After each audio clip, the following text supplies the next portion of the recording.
La raison de Jésus au désert. Les souffrances de l'isolement. Je priais, et consciente de mon extrême misère, je priais ma céleste maman de me donner son amour pour racheter mon misérable amour. Je faisais cela lorsque mon doux Jésus, se manifestant en moi, me dit « Ma fille, le premier acte d'amour de ma maman a été accompli dans la divine volonté, et en conséquence, il possède la continuité comme s'il était toujours dans l'action d'aimer et d'agir. Son amour ne finit jamais. Ses œuvres sont de continuelles répétitrices, de telle sorte que quiconque veut prendre son amour le trouve toujours en action. Car il est l'effet du premier amour qui est répété et répété toujours.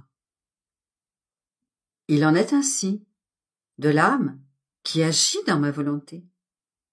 Ces actes acquièrent la continuité.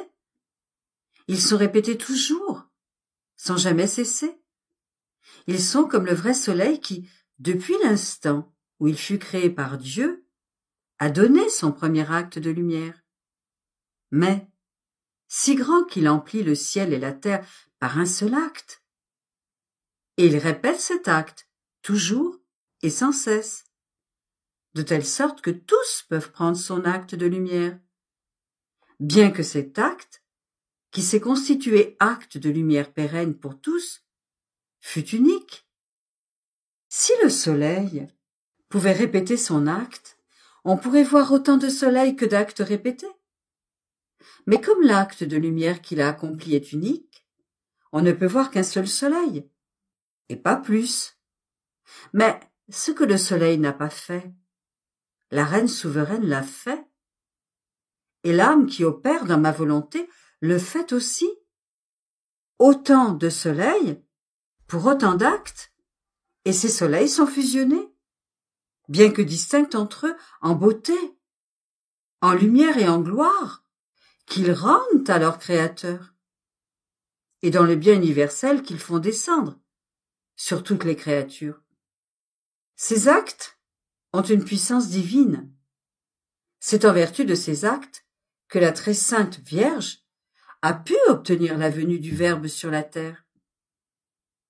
Et c'est en vertu de ces actes que mon royaume viendra sur la terre. Un acte répété sans cesse dans mon fiat a une vertu conquérante de ravissement et d'enchantement devant notre divinité.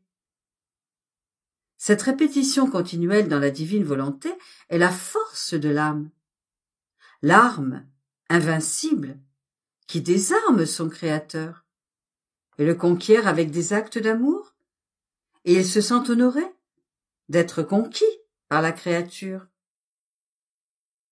Je continuais après cela ma ronde dans le divin fiat, et en suivant mon Jésus en route vers le désert, je pensais, pourquoi Jésus a-t-il pris le chemin du désert? Il n'y avait pas d'âme à convertir là-bas, mais rien qu'une profonde solitude. Alors que c'était des âmes qu'il cherchait. Je pensais à cela lorsque mon doux Jésus, se manifestant en moi, me dit « Ma fille, la compagnie brise la douleur et l'affaiblit, alors que la solitude la renforce, la redouble et la rend plus rude. Je voulais aller au désert pour ressentir dans mon humanité toute la dureté de l'isolement que la divine volonté avait enduré pendant des siècles de la part des créatures. Mon humanité devait s'élever jusqu'à l'ordre divin et descendre dans l'ordre humain, afin d'en clore les souffrances de l'une et de l'autre. Et prenant entièrement sur moi-même la douloureuse part qui séparait l'homme et Dieu, faire que les hommes s'attachent à nouveau à l'étreinte et au baiser de leur Créateur. Mais ce n'était pas la seule raison de mon départ pour le désert.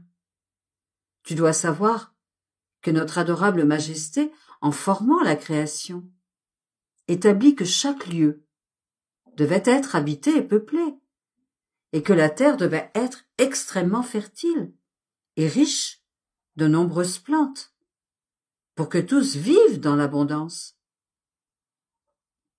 L'homme, en péchant, a attiré l'indignation de la justice divine, et la terre est demeurée déserte, infertile et dépeuplée en de nombreux endroits.